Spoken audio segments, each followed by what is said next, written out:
welcome to another episode of the Curious Podcats with me, Dr. Drewcifer, and my co-host, Richy Lawless. Yo. That was a weird meow. Yo. Could say it was a yowl. Yo. Well, today's episode is brought to you by us, because we're not popular enough yet to have sponsors. Hell yeah. And we don't have a Patreon set up to say that. It was brought to you by you, because we haven't got any monetary income from this yet. And still run out of cheeseburgers in the freezer.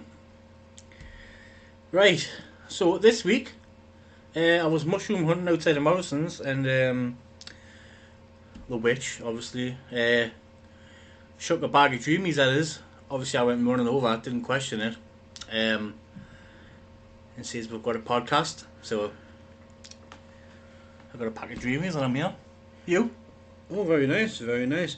I have to admit, I, strangely enough, did not encounter the witch this week, which has me feeling very suspicious. Like, every week since that incident, always run into her. It's almost like she's been avoiding me this week. And this has me worried. What you got planned next week? Exactly. Aye. Exactly. Also, apologies for this being a day later than usual. I'll explain. I had a very questionable tin of chili con carne. Oh, well, if you ate the tin of chili con carne, that's probably the problem. You're not meant to eat the tin. Right. We can't digest metal. Well, I did eventually.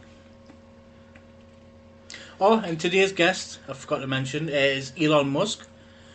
I'm just waiting for a phone call off him. Apparently he's running a bit late, so that might happen very soon. Oh, well, looking forward to that. Elon Musk, then maybe we can ask him about his squandered billions. Oh, aye. Oh, speak of the devil. Oh, that's Elon calling now. Hello, Elon? Yep.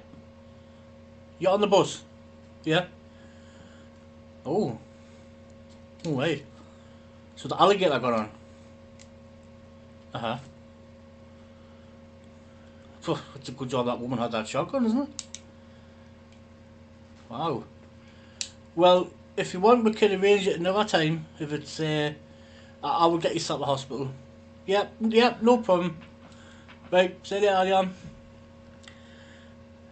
You can't make it. An alligator and a woman with a shotgun on the bus. Yeah. Okay, I need the details. Yeah, what's going on here? Well, that's basically all he said. And he's got to run to the hospital. So what happened to him? he didn't say. He sounded very worried though. So I'm on the bus. There was an alligator. There was a woman with a shotgun who took care of it. Now I've got to go to hospital, and that was no. I mean, who am I to question him? You know. Well, that's out the window. Okay, well, no interview again this week.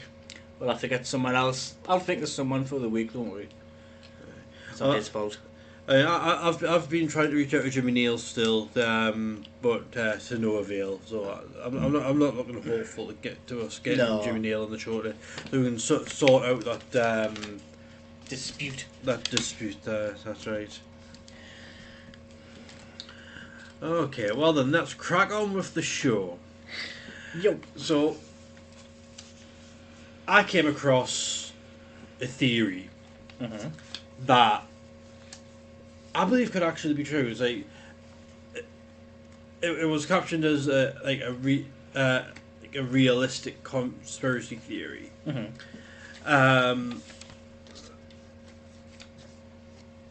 I actually came across two stories that are kind of like relating to each other.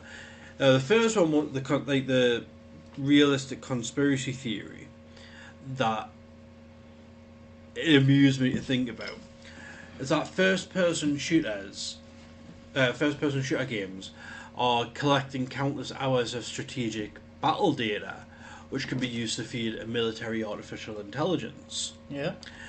You know, I was like, you know what? Actually, I could believe that is actually the case. I wouldn't say that it is even really so much as a conspiracy theory. You know, theory. You know, but I'm sure I came across something like that before, where someone was floating that idea that the military was that the military was doing that, and then a few days later, I came across a real life story, where the U.S. military or the U.S. military or the militaries employed someone to create the battlefield. No, so to create an artificial intelligence that for a robot that can be used as a sentry. Mm-hmm. You know, like a guard. You know, like walking the perimeters and what have Yeah, you. yeah. You know, obviously not being sent out to fight on the front line. You know, just like a guard dog with a gun or something. Oh, yeah.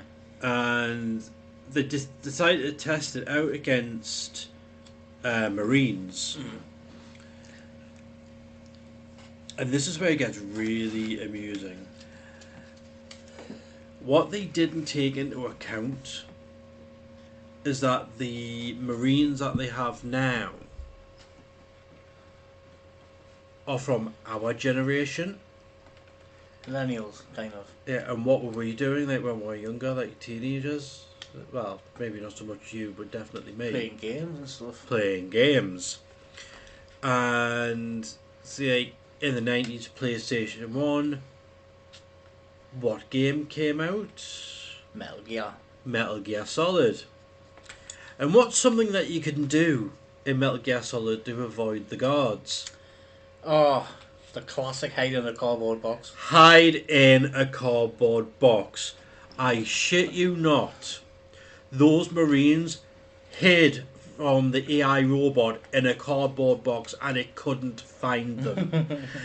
The Marines were reported to have been laughing their heads off while hiding in the cardboard box, playing the best game of hide and seek of their lives. See? It doesn't matter how clever AI is, You'll never beat a cardboard box. it'll never fully understand the stupidity and randomness of humans. Exactly. Especially when it comes to Marines. Mm. So yeah, that's two different things I came across that that had me quite amused, especially since there's no reason to come across those two together in such close succession and in that order as well. It was like it's almost like the universe was sending me a message. You need to talk about this. Look, military AI from first-person shooters. Hey, look at what the Marines were doing. Mm-hmm. You know, it's just a fit so well to say. Now that's a conspiracy.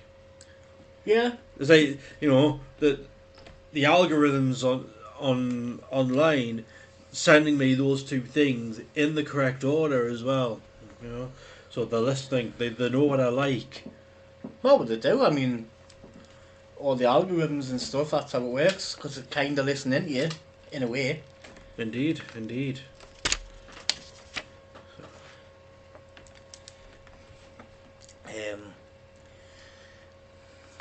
But I, like, speaking of games and stuff, like, Rockstar and stuff, it's just like we've basically grew up on stuff like that, haven't we, like you were saying, like Metal Gear and stuff, and Yeah. now it's all like open world stuff, which A bit like like Grand Theft Auto and other games like that. mm-hmm.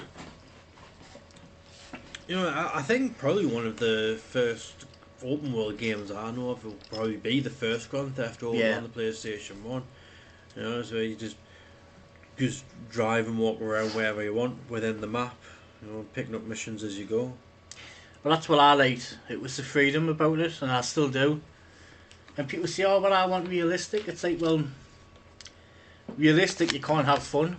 You know, like, you can steal a car, you can shoot people, there's no consequences, you know? That's the appeal to me. Or, throw a stick of dynamite when you go fishing. Oh, aye. That was funny. For context, while playing Red Dead Redemption Online, Richy was fishing, I joined in, and instead of using a fishing rod, I threw a stick of dynamite. Hillbilly fishing. Yeah, I was just trying to reenact the opening scene of Crocodile Dundee 2, and it worked. I think fish did actually come up to the surface.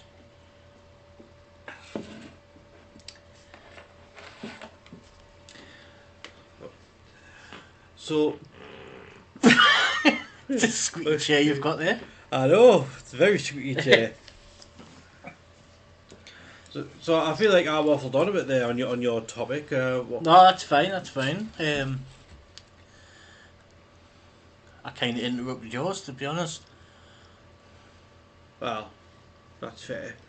I just feel like I did all the talking for you there. Yeah, you did actually. Aye, yeah. It's almost like I didn't plan something, isn't it? To be fair, I'm not 100% today. I'm about 99. I just don't. Yeah, he's still recovering from shutting out that tin. Now, when you said you managed to pass the tin, that you managed to actually digest the tin, did you actually open the tin, or did your stomach have to like melt the tin away to get to the chili inside? I don't think that's any of your business. You're right, it's not any of my I business. think you're just being fucking nosy, if you ask me. Well, that's just me all over, isn't it? But it tasted fine at the time. But nah, I think I was really bad yesterday. Like, bad head, bad gut. bad chili. Just Anyways, that'll be a lesson to you. Don't buy cheap chili con carne. It's not good. well, usually, the cheap stuff and the expensive stuff are usually made in the same factory. They just stick a different label on the tin. Well, this one a rat must have fell into it or something because I was ill. Oh, chili rat. Actually, that doesn't sound too bad. I know people who that rat, like pigeon stuff like that. Not my cup of tea, like. Isn't that just what kebab meat is, or just like? Apparently, aye. I say that they've been saying that since the 80s and 90s. People say, oh, if you found out what was in kebab meat, you wouldn't eat it. I would. I think it's supposed to be lamb or something, officially, isn't it? Chicken lips. Chickens don't have lips. Exactly. Anyway. Oh, this one wasn't something I came across online. This is just something when my brain was wandering and doing its own thing. I'm doing my thing, my brain's doing its thing. And my brain suddenly said to me, have you ever considered that life is just a prison? Yes. I'm like, what do you mean, brain? That, well, you know the saying that only the good die young? Yes, brain. I know that saying. That, well, we're all here on Earth as prisoners, and when the good die young, it's because they got paroled early for good behaviour. It's a good one, that, actually. But God knows how long I'm going to live. Well, you must have been. I'm even older than you, and so we must have been very bad if we're. It'd be like he's in the Green Mile, where his punishment at the end. I mean, spoilers. It's like 20 odd year old. If you haven't seen it now, then you're probably not going to watch it. But he lives a very, very long life. Yeah. Oh, Tom Hanks is here. Oh, here we go. We're talking about Tom Hanks again. Always talk about Tom Hanks. Oh. Okay. Speaking about bringing that up about talking about Tom Hanks again. After the last episode, I double checked the Tom Hanks movie that I was talking about in episode 2 was the Bachelor Party, Right. which came out in the 80s. In fact, no, I think it came out in 1980. I think it came out right on the dot. But yes, Green Mile though, absolutely brilliant movie. Definitely a must watch, especially if you're a Stephen King fan since he wrote it. Really? Well, yeah, the ability that he has. Oh, right. Um, well, in The Shining, it's referred to as the shine. What the boy has, and what he's got in the Green Mile that's the shine as well. Mm-hmm. And the thing is that all the Stephen King's books, except for the Bachman books, where he was writing as Richard Bachman, but pretty much all of Stephen King's books are connected to each other via the Dark Tower. The world of the Dark Tower. Right. You know, so it, Carrie, the Tommyknockers. Actually, maybe not so much the Tommyknockers because that was Aliens. Christine, yeah, I was trying to remember that one. You know, I'm not really a fan of horrors and stuff. I mean, I can see the appeal, but I like a good old comedy. Me, like, I'm a sort of person like I watch a horror, and so you'd rather watch Scary Movie than Scream. aye, yeah, literally. Comedy horror. Oh, there was I tell you what, the absolutely brilliant comedy horror from years ago, with Gene Wilder, who played Willy Wonka. Willy Wonka, yeah. Haunted Honeymoon. I've heard of it. I've never seen it. It's absolutely brilliant. There's another one as well with Liam Neeson. High Spirits. I think I couldn't remember. It's like Liam Neeson's not the star of it. He's one of like the main supporting characters. Yeah. Oh, who's the main character again? The lead actor. He was you know, Three Men and a Baby. Oh, Tom Selleck. No, not Tom Selleck, the short one. Don't know. So you got Tom Selleck, the one who's I think an actor, and then the short one who I think is an architect. I couldn't tell you. He's the one who like does all the paintings and everything around the apartment and in the hallway.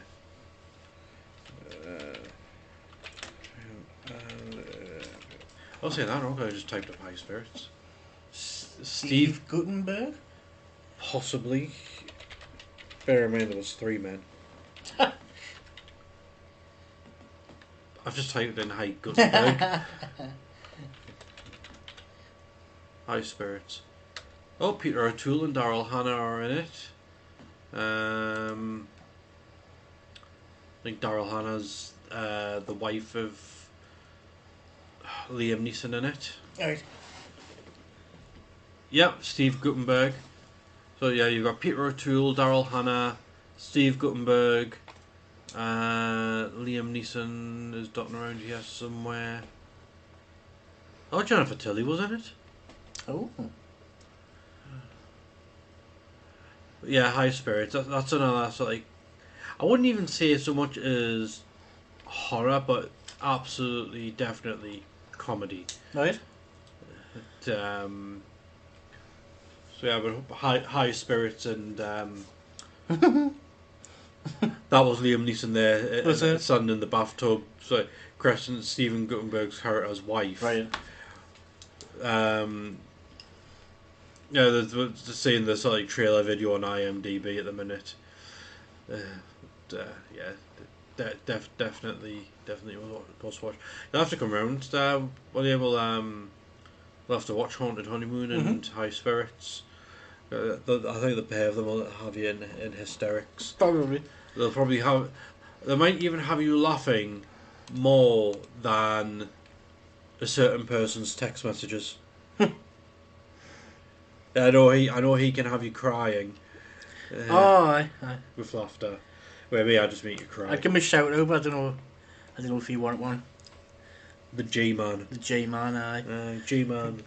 Guardian and protector of Alzheimer. He knows who he is. Well, I know. Yeah, that's about. Has he listened to us yet? I don't know. I've told him about it. He just laughed because most people do when I tell them. You actually having an idea to do something and sticking with it. Well, basically. I've always wanted to do a podcast though.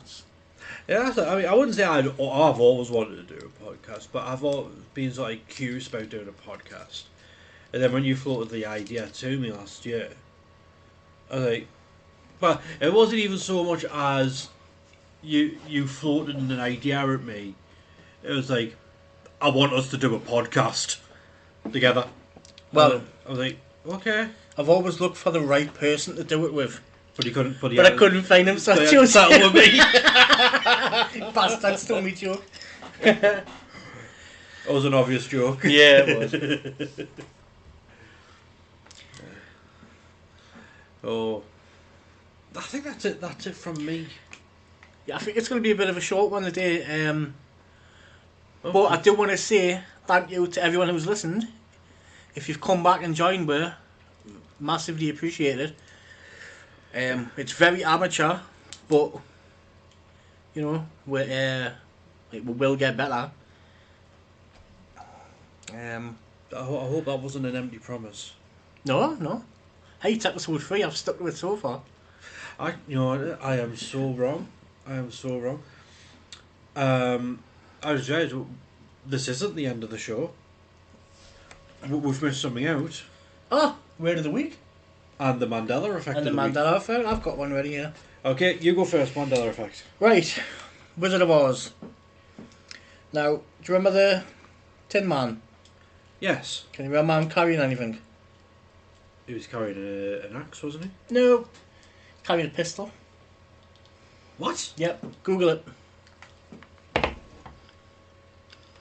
This one is probably the most. This one will make you question it. Like, doesn't make sense. Just go on images. It says there, Tim Man was holding a giant pipe wrench and his signature axe. Let's go to images. Whoa. Right, now type in pistol. There, he's holding a gun. Which one? That one? In the corner? This one? No, the big one. Oh. Oh, that one there, that one. Now go back on Google, right, and just type in Tin Man, Wizard of Oz, pistol. Where's the pistol? It's hard to say, but Okay, if you go on Google, you can see it better. I've definitely seen it. Don't put carrying on him, just put Wizard of Oz, Tin Man, pistol. Okay.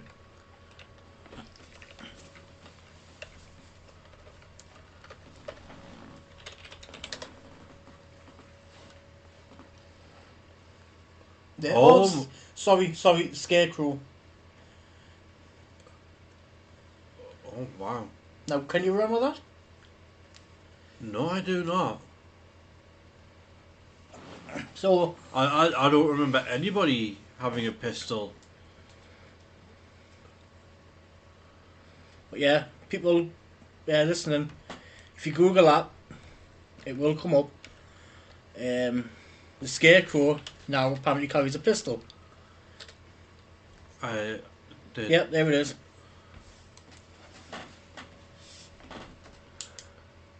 That has blown me away. Isn't it? It's crazy, that one.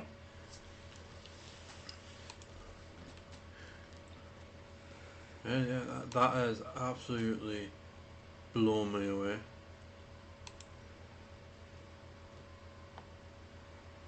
Yep.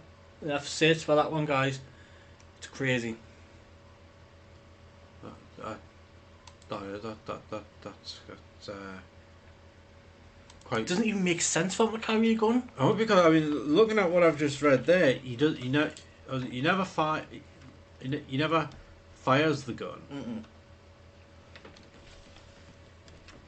You know, so.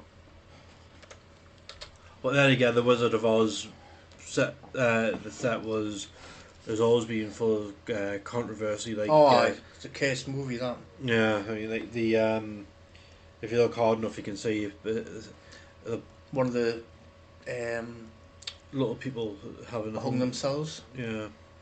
The Tin Man, the original one, Uh-huh.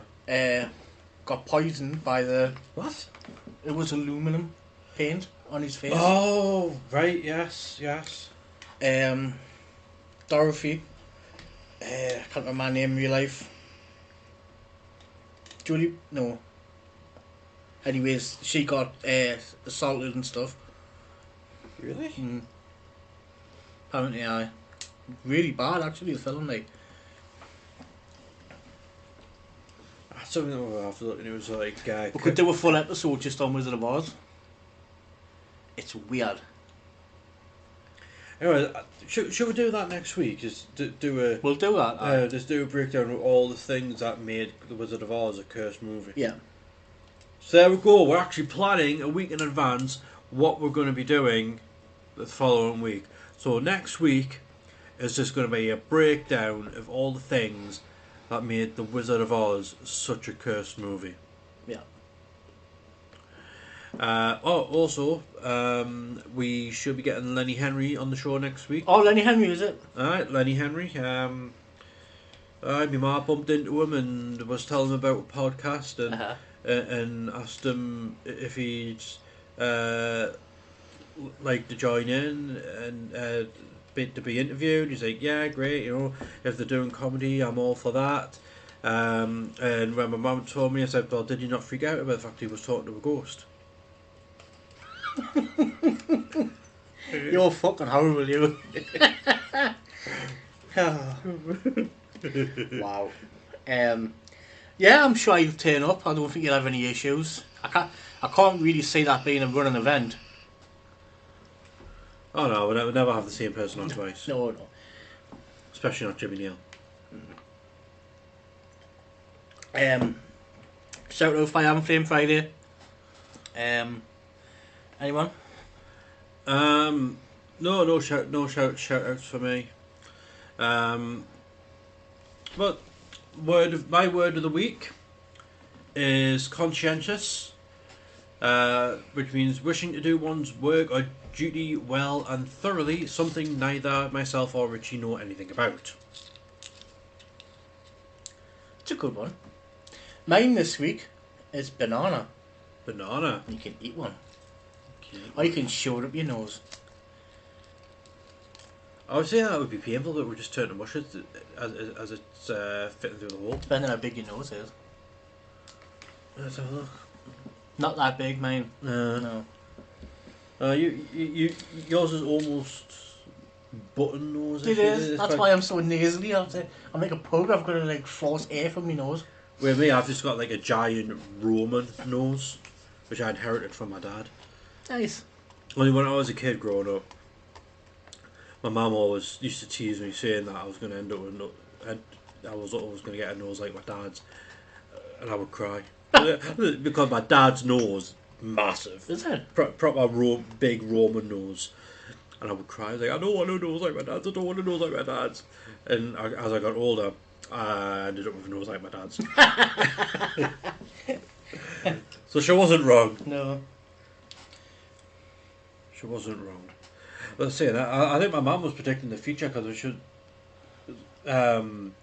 we're descended from gypsies ourselves, apparently. Right. Yeah. So I've always had a bit of a premonition type thing going on in my life. Mm-hmm.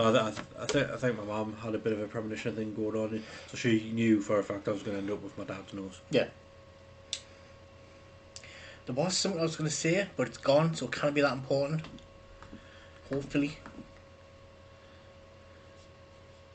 I think that might be it. Yep. Well, as usual, thank you for listening. Yeah. And thank you for those who have returned from previous episodes to listen. I don't know what's going through your heads, why you're continuing to listen to us. We're crap. No, seriously, thank you for continuing to listen to us.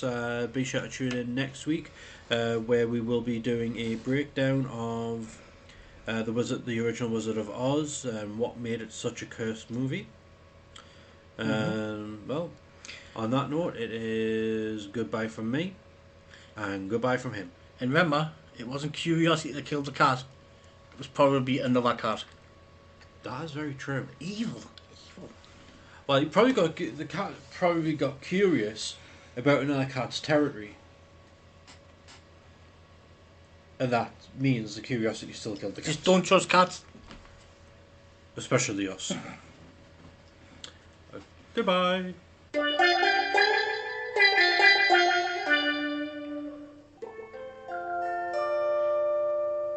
Podcasts.